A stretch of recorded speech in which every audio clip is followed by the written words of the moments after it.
सबसे महत्वपूर्ण ये है, हाल ही में जो चंडीगढ़ का चुनाव हमने और आपने देखा, और आज के समय पर कोई चीज छिपती नहीं है। वो बाकायदा वीडियो वायरल है जिसमें आरोप ये लगा है कि वोट उनके सामने जो डाले गए थे उन वोटों को खराब करने का काम भी अधिकारियों ने किया। हमने आपने उत्तर प्रदेश का चुनाव देखा था, किस तरीके से बेईमानी भारतीय जनता पार्टी ने की, और अगर बेईमानी इस स्तर पर होगी तो लोकतंत्र कहां सुरक्षित है। जो आज मेयर का चुनाव जीतने के लिए ये तरीका अपना रहे हैं, इससे पहले उत्तर प्रदेश में जितने भी चुनाव हुए उन सभी चुनाव में भारतीय जनता पार्टी ने बड़े पैमाने पर बेईमानी की। 2022 का चुनाव जनता ने समाजवादियों को जिताया था, लेकिन बेईमानी करके परिणाम उन्होंने अपने पक्ष में कर लिया। इसलिए हमारा आपके माध्यम से जनता से अपील है कि लोकतंत्र बचाने का चुनाव 2024 का है। बाबा साहब भीमराव अम्बेडकर जी ने जो संविधान दिया, संविधान बचाने का चुनाव है। अपना और आने वाली पीढ़ी के भविष्य को बचाने का चुनाव है, और जो अधिकारों को छीनने का काम हो रहा है, आज किसी संस्था में जो संविधान हमें हक और सम्मान देता है उस हिसाब से सम्मान किसी को नहीं मिल रहा। इसलिए आने वाले समय में पीडीए ही एनडीए को हराएगा, पीडीए ही भारतीय जनता पार्टी का सफाया करेगा। आपने पहले की चिंता कोई नहीं करे, कौन कहां से कौन सा प्रत्याशी उतरेगा। ये भारतीय जनता पार्टी का सबसे बड़ा खतरनाक परिवार है। निगाहें तो आपके ऊपर टिकी हुई है। भारतीय जनता पार्टी निगाहें तो आपके ऊपर टिकी हुई है। भारतीय जनता पार्टी का सबसे खतरनाक परिवार है। उस परिवार की वो चर्चा ही नहीं करते।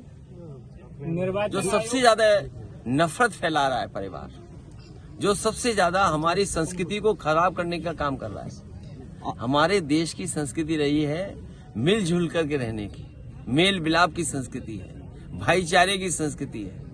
हमारा समाज एक गुलदस्ते की तरह है। उस समाज को सबसे ज्यादा बांटने का काम भारतीय जनता पार्टी का परिवार कर रहा है। निगाहें केवल आपके, ये कोई नई बात नहीं आत्मदाह की।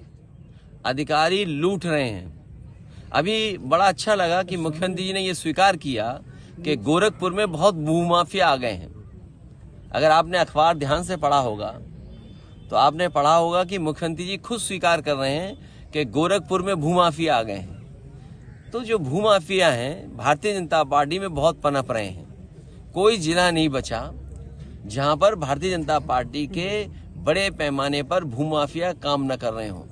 जमीन कब्जा कराने का काम, आप पीडीए को जमीनों को विभागों से किस तरीके से छीना जाए, कानून के माध्यम से उसका दुरुपयोग कैसे किया जाए, भारतीय जनता पार्टी सबसे बड़ी भूमाफिया पार्टी बन गई है।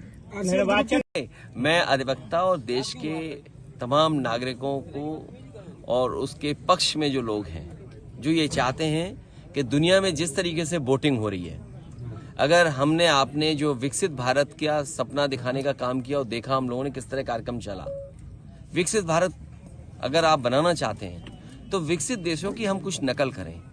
अमेरिका जैसा देश ये आज़ादी देता है कि आप कैसे वोट डालेंगे। जर्मनी है वो बैलेट से वोट डाल रहा है। जापान जहाँ से ईवीएम बनी वो बैलेट से वोट डाल रहा है। यूरोप में तमाम जो विकसित देश हैं वो बैलेट से वोट पड़ रहा है वहाँ पर। आपके देश में बैलेट से वोट क्यों नहीं? ये लड़ाई लंबी है, 2024 के बाद भी चलेगी। और यहाँ तक कई देशों के कोर्ट्स ने, जो सुप्रीम कोर्ट हैं, जो सबसे प्रीमियर कोर्ट है, उनके सबसे ऊंचे कोर्ट हैं, उन तक ने ये कहा है कि अगर आप ईवीएम से वोटिंग कराते हैं तो वो अनकॉन्स्टिट्यूशनल है। अगर आप जर्मनी का पढ़ेंगे तो जर्मनी में ये कोर्ट ने कहा, उनके सबसे बड़े कोर्ट ने, कि अगर यहाँ पर वोट ईवीएम से पड़ेगा, इलेक्ट्रॉनिक मशीन से पड़ेगा, इसका मतलब ये है कि वो अनकॉन्स्टिट्यूशनल है। तो जर्मनी जैसा देश इस तरह की जो ईवीएम से वोट पड़ने की व्यवस्था उसके खिलाफ है, तो आप क्यों नहीं खिलाफ हैं? ये लड़ाई लंबी है। हमें उम्मीद है कि आने वाले समय में जो भी सरकार बनेगी वो उस दिशा में काम करेगी। अभी हम सबको संकल्प भी लेना चाहिए कि इन्हें ईवीएम से ही हरा करके ईवीएम हटाएंगे। एजेंसियों के दुरुपयोग को किस तरह से देखते हैं? ये कार्यवाहक कानून व्यवस्था है, इसीलिए जो जीरो टॉलरेंस का नारा देते थे, कानून व्यवस्था जीरो हो गई है। कानून व्यवस्था जीरो है, जो लोग नारा देते जीरो टॉलरेंस, इनका जीरो टॉलरेंस ही जीरो हो गया। आप देखिए महिलाएं के ऊपर सबसे ज्यादा अपराध है। उत्तर प्रदेश का एनसीआरबी का आंकड़ा देखें हम, तो महिलाएं सबसे ज्यादा पीड़ित हैं, दुखी हैं, और उनके साथ सबसे ज्यादा मुकदमे हुए हैं। और फिर जब से ये सरकार आई है, एनसीआरबी का आंकड़ा निकलवा लीजिए, 1 लाख किसान ने आत्महत्या की है। 1 लाख। क्या आप कल्पना कर सकते हैं कि जब से दिल्ली में बीजेपी की सरकार आई तो 1 लाख किसानों ने आत्महत्या कर ली। ये लोग आय दोगुनी कर रहे थे। किस किसान की आय दोगुनी हो गई?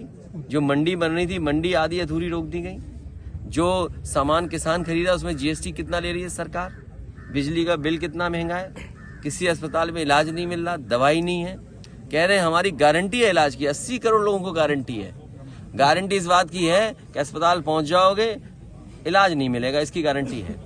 अगर अस्पताल चले जाओगे, दवाई नहीं मिलेगी, इसकी गारंटी है। और ये गारंटी की जो घंटी बजा रहे हैं, इन्होंने थाली और वो क्या क्या बजाया था। नमस्कार, मैं हूं मुकेश कोरी। आपको ये वीडियो कैसा लगा है उस पर अपना सुझाव कमेंट बॉक्स में जरूर दें। हमारे चैनल को सब्सक्राइब ना किया हो तो सब्सक्राइब करें, बेल आइकन पर प्रेस करें। प्रत्येक खबर का नया नोटिफिकेशन सबसे पहले आपको प्राप्त होगा। हम फिर मिलेंगे एक नई खबर के साथ, तब तक आप हमको इजाजत दीजिए। जय भारत, जय हिंद।